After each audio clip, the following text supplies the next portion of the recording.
This is Reverse Reset Restore, the show that is all about learning to fall in love with your amazing self. We look at how we can reverse our old belief systems, reset our thinking patterns, and restore our mental, emotional, and physical well-being. If you are on a transformative journey, you've come to the right place. Let's do it together. Change comes from within.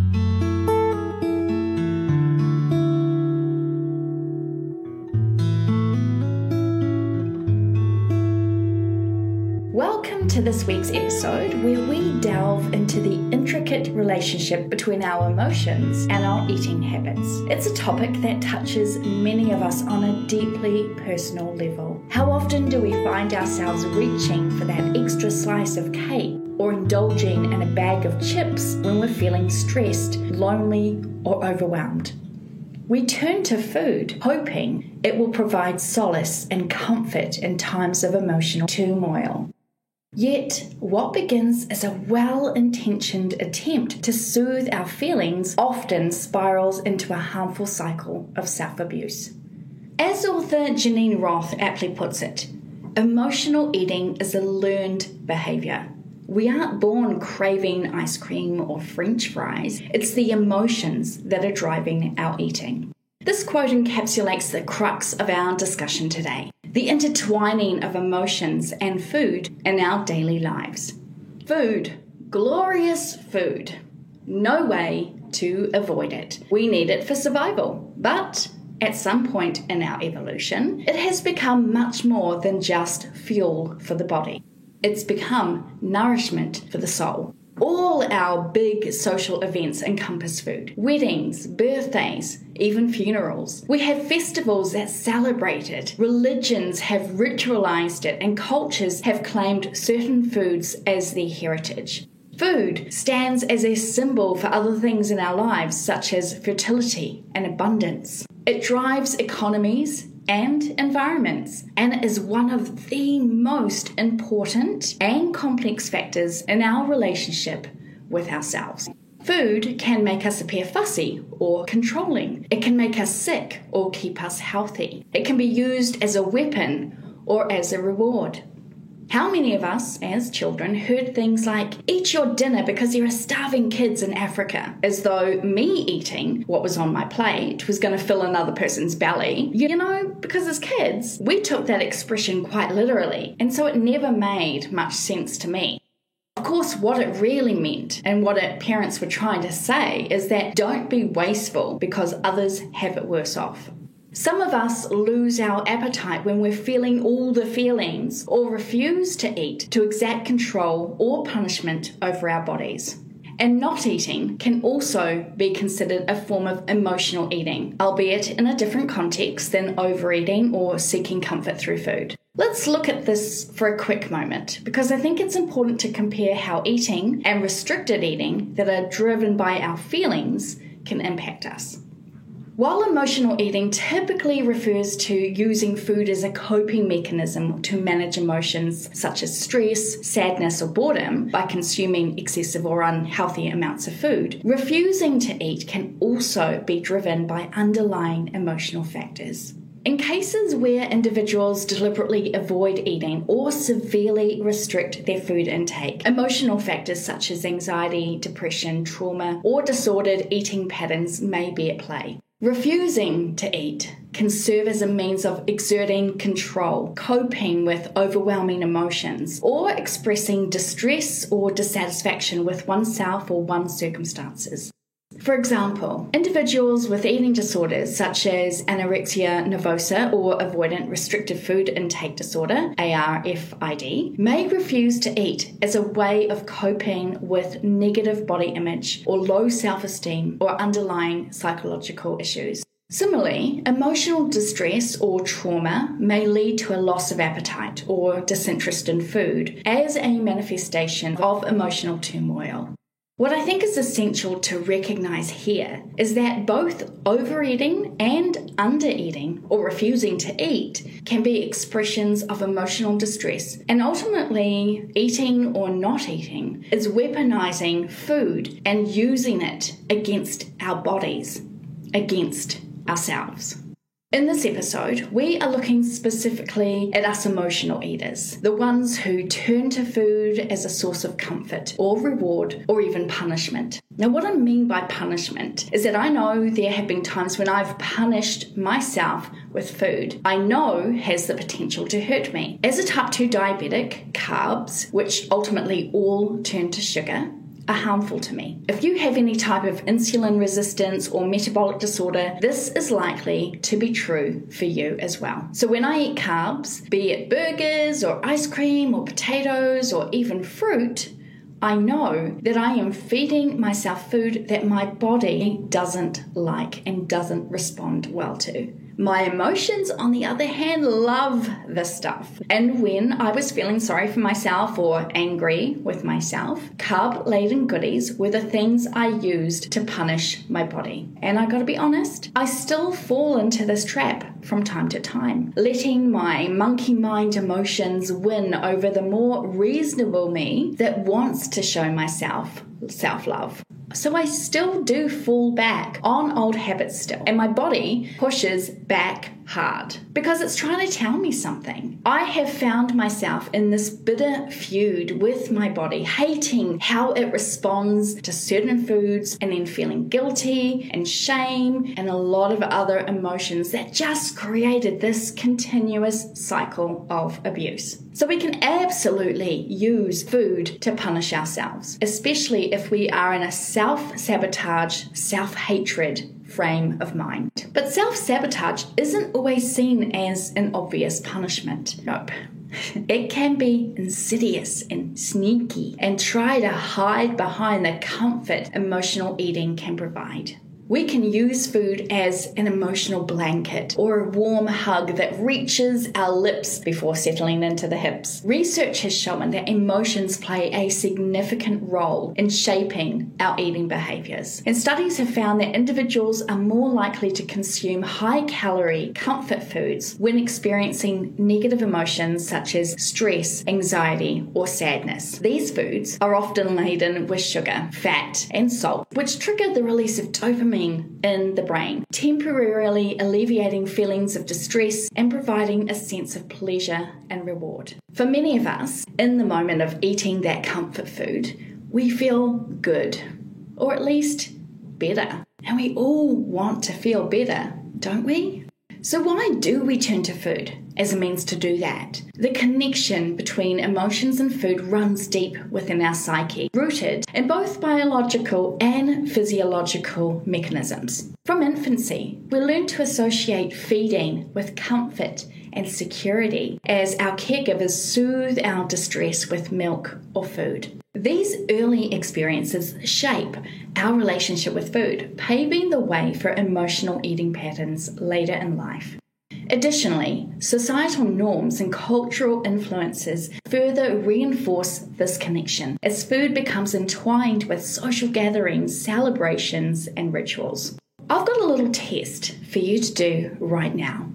I'm going to give you 10 different types of emotional eaters. I want you to score yourself on a scale of 1 to 10 for each one. 1 being the lowest, not like you at all, and 10 being, oh, this is me to a T. And then I want you to add up which one most aligns to you. Now, you might find that there is more than one that resonates with you, and that's okay, that's normal. This is an exercise for you to perhaps see something new about yourself, or maybe even kind of confirm the type of emotional eater you already know yourself to be. Number 1, the comfort seeker. Food can serve as a temporary distraction or soothing mechanism for managing difficult emotions, such as stress, anxiety, sadness, or loneliness. Eating certain foods may trigger the release of neurotransmitters like serotonin, which can temporarily improve your mood. For the comfort seeker, there is a strong emotional connection to certain foods that remind them of happier times or provide a sense of security.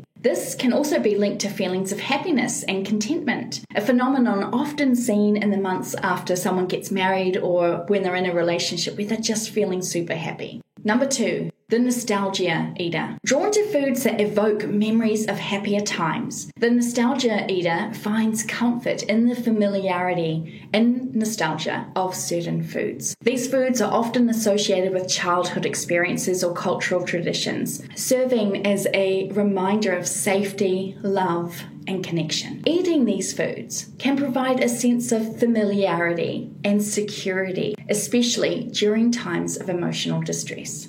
Number 3, the social feaster. Food plays a significant role in social interactions and cultural celebrations.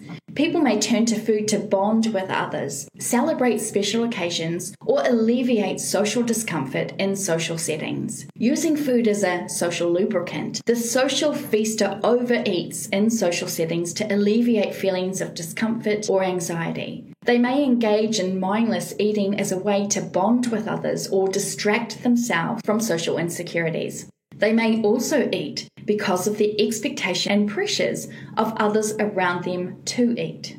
Number 4, the learned eater. Individuals may learn to use food as a coping mechanism by observing family members or peers who engage in emotional eating. Having observed emotional eating behaviors in their environment, the learned eater has learned to use food as their coping mechanism. It becomes a habitual response to emotional triggers, ingrained through repeated observation and reinforcement. Number 5, the stress survivor.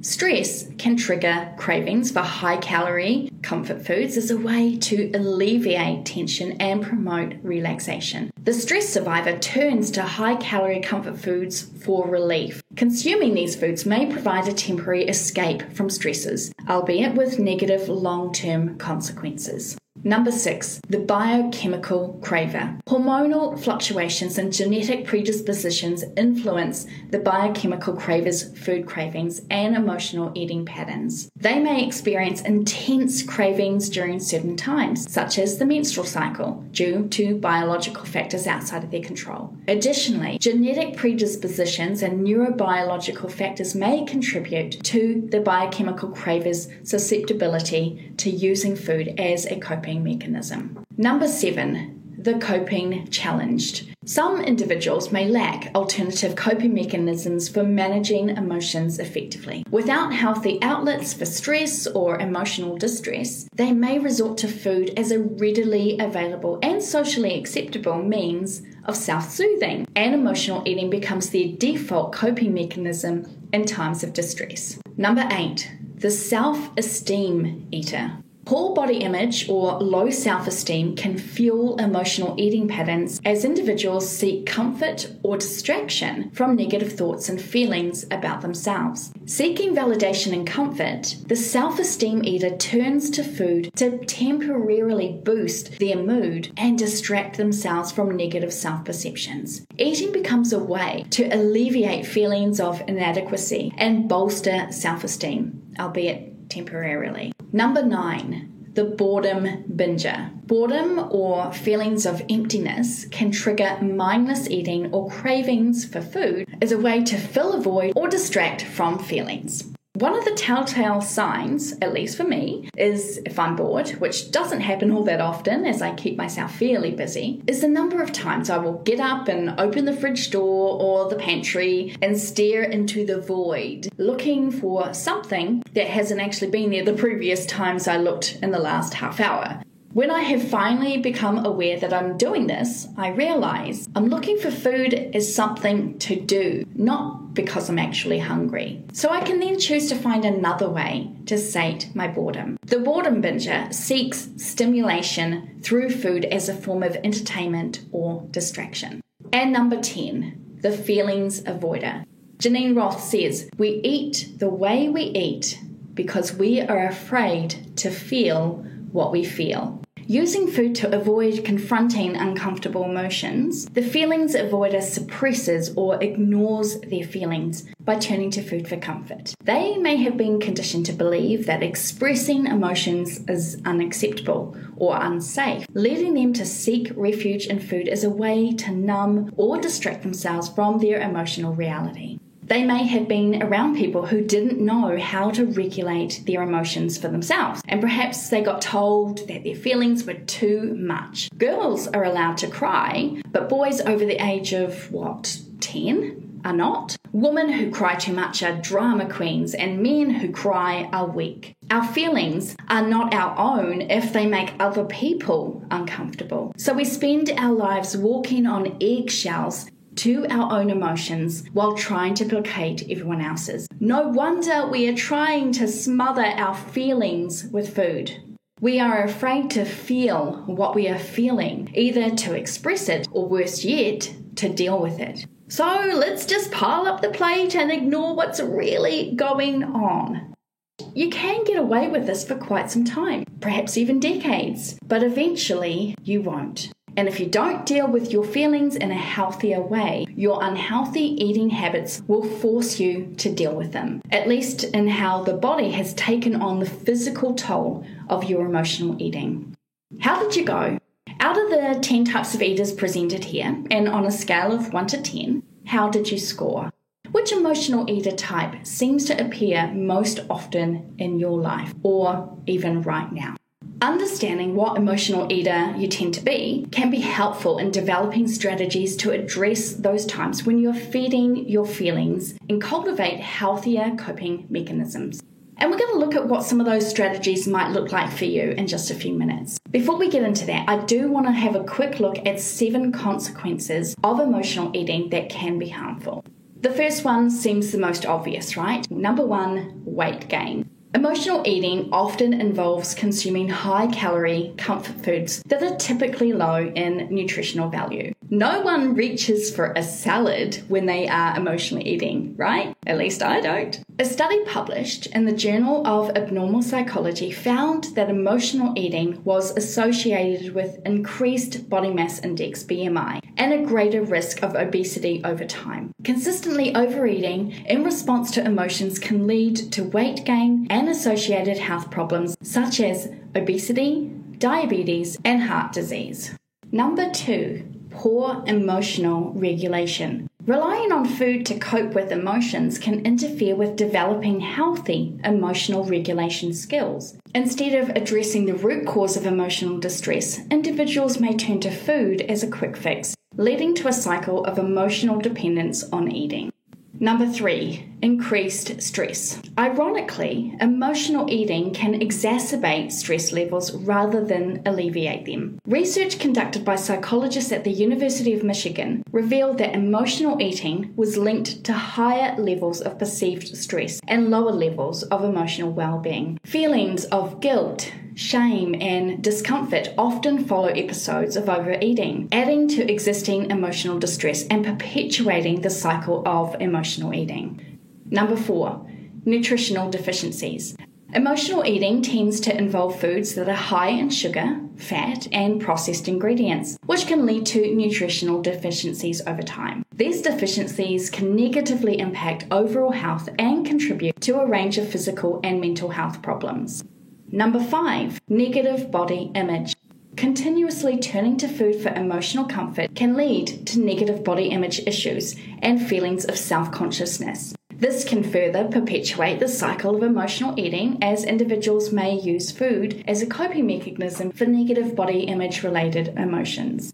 Number 6, disrupted eating patterns. Emotional eating can disrupt your normal eating patterns, leading to irregular meal times, excessive snacking, or skipping meals altogether. This inconsistency in eating habit can disrupt metabolism and make it more challenging to maintain a healthy weight. And number 7, decreased self-esteem. Chronic emotional eating can take a toll on self-esteem, as individuals may feel powerless to control their eating habits or ashamed of their reliance on food for emotional comfort. This can further perpetuate feelings of inadequacy and contribute to the cycle of emotional eating. As Astrid Aluda said, don't let your mind bully your body into believing it must carry the burden of its worries. So, by this time in our episode, you have your emotional eating type and maybe recognized yourself in some of the 7 consequences of emotional eating. The good news is is that no matter where you are right now with your relationship with food and your body and your thought patterns and your eating, you don't have to stay there. Creating a healthier relationship with food and your emotions involves developing healthier coping mechanisms, and that begins with awareness and recognizing our triggers. What is it that is happening that creates the urge within us to find solace in food? It's about identifying our triggers, becoming aware of the triggers that lead to emotional eating. This may sound easier said than done, but that's just because you aren't yet in the habit of watching for this. Identifying emotional eating triggers is like turning on a light in a dark room. It's the aha moment where things can click into place. It brings clarity to why we eat when we're not physically hungry, and even what food we turn to. Once we understand these triggers, we can address them directly rather than relying on food to cope. Here's how it works. Awareness. We can't correct course if we don't see we're going the wrong way to begin with. Recognizing the emotions or situations that lead to emotional eating is the first step. It might be stress, boredom, sadness, loneliness, or even happiness. Paying attention to situations, people, experiences, thoughts, and emotions that prompt the urge to eat is the only way we can begin to heal. Awareness is a practice. It involves paying close attention to your thoughts, your feelings, and your behaviors. Now, when you're first starting out, for every time you become aware, there are probably 10 times that you're not. And that's okay, because this is a learned skill. And the more you practice, the more aware you'll become. And the quicker that awareness will become to you too.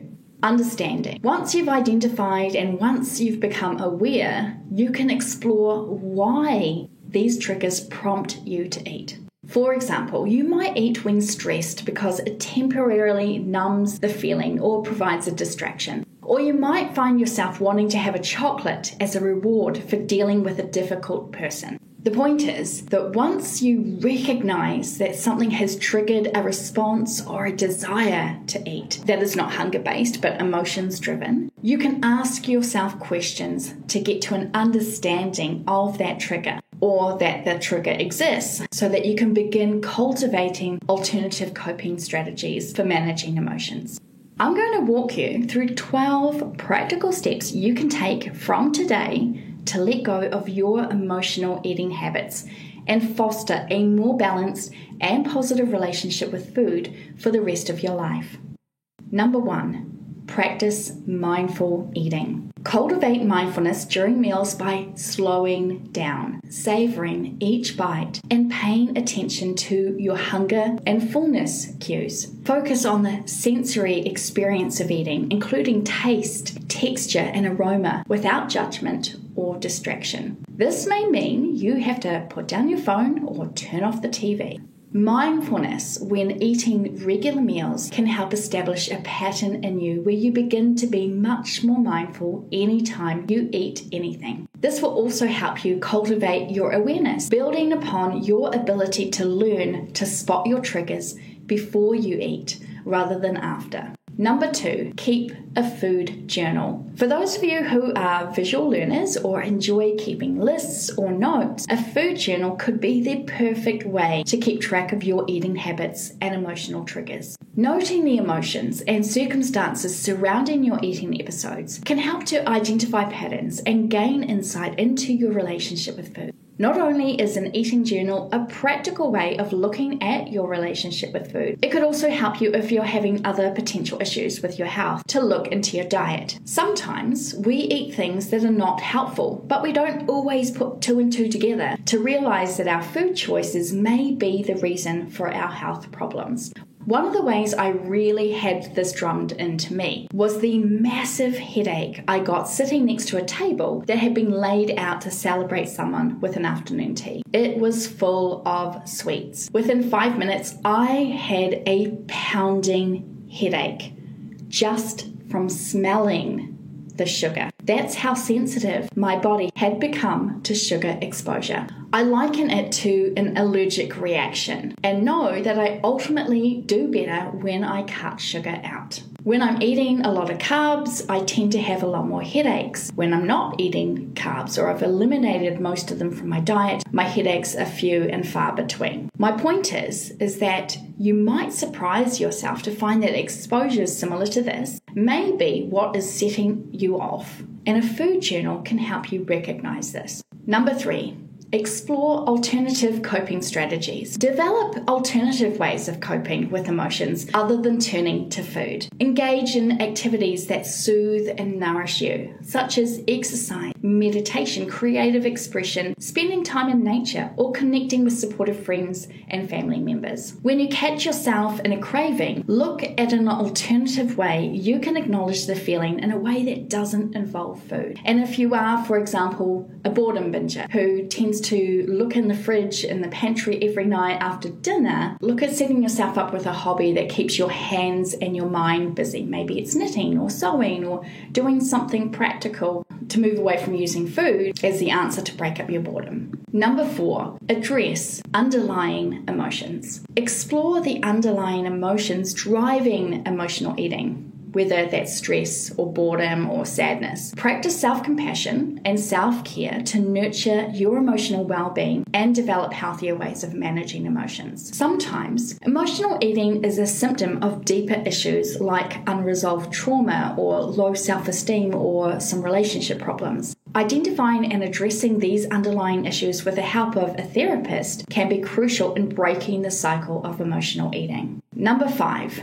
Challenge negative thoughts. Challenge negative thoughts and beliefs about food, your body image, and your self-worth. Cultivate self-acceptance and body positivity by focusing on your strengths, your values, and your intrinsic worth beyond your physical appearance. Number 6.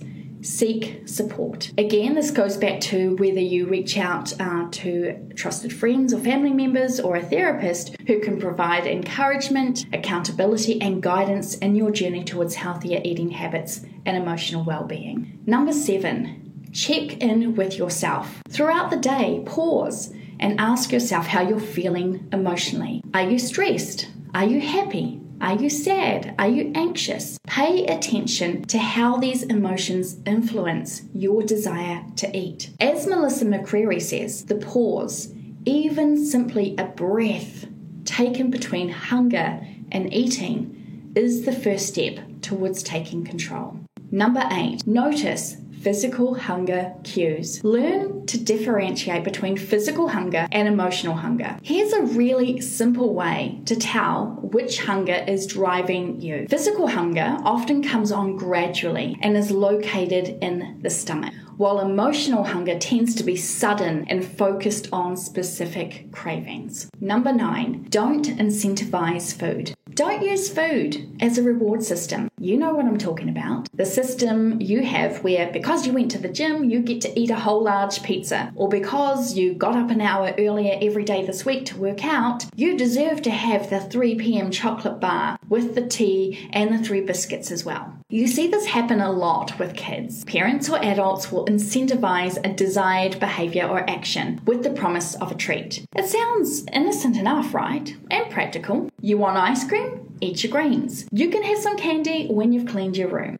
Incentivizing food as a reward reinforces the emotional connection between food and feelings of pleasure or comfort. It can undermine intrinsic motivation, which is the internal drive to engage in a behavior for its own sake. So instead of enjoying the activity itself, individuals may focus solely on the reward, diminishing the pleasure or the importance derived from the activity. And it can be counterproductive to our goals, whether these goals might be improving our weight or health or longevity. Using food as a reward may provide temporary motivation or satisfaction, but it's not a sustainable or effective long-term strategy for behavior change. Alternative rewards that are unrelated to food, such as praise, recognition, or non-food treats, can be more beneficial in promoting positive behaviors.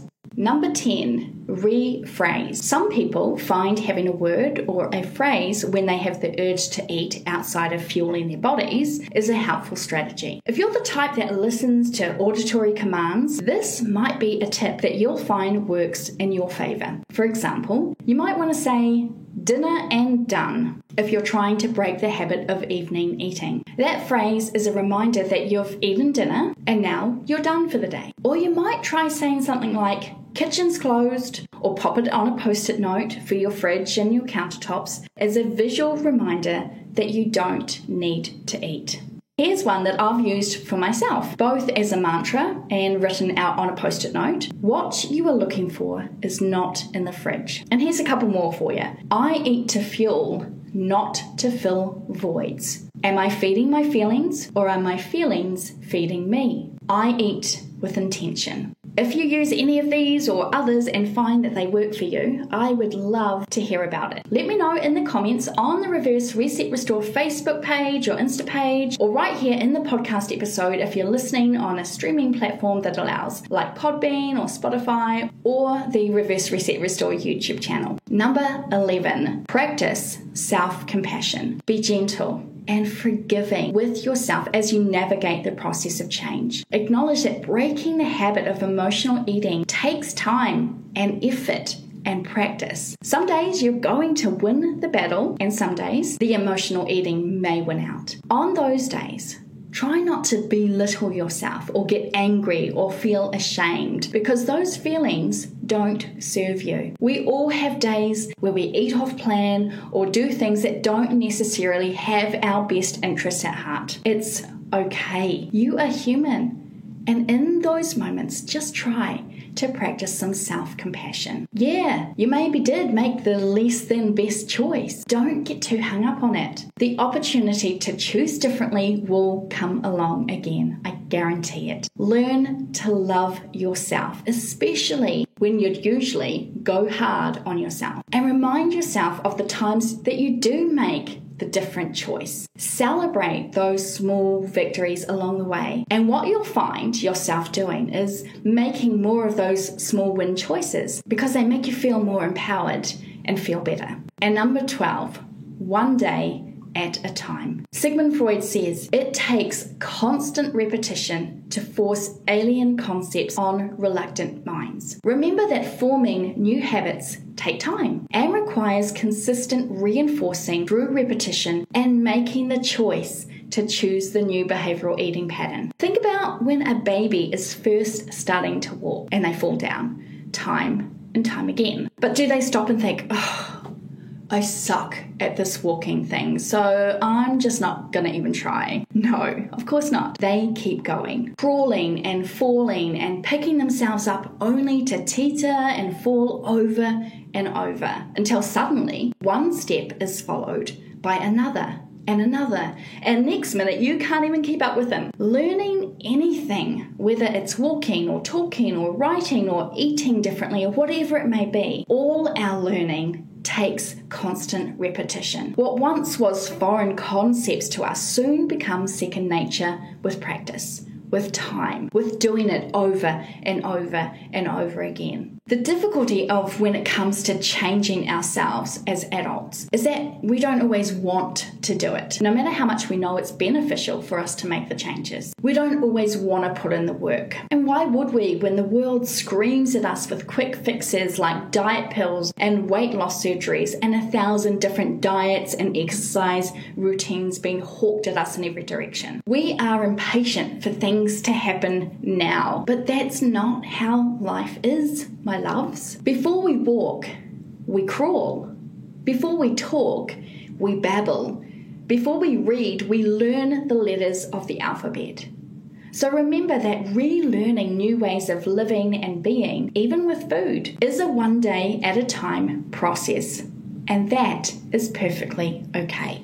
By incorporating these strategies into your daily life, you can gradually shift away from emotional eating patterns and develop a healthier and more balanced relationship with food and emotions. Remember that change is a journey, and every step towards greater self-awareness and self-care is a meaningful step towards overall well-being. What's your biggest emotional eating hurdle right now? Have you identified whether you are a nostalgic eater, boredom binger, or comfort seeker, or one of the other 7 emotional eater types? Out of the strategies listed here, which ones do you think you want to try to help you navigate a different relationship with food?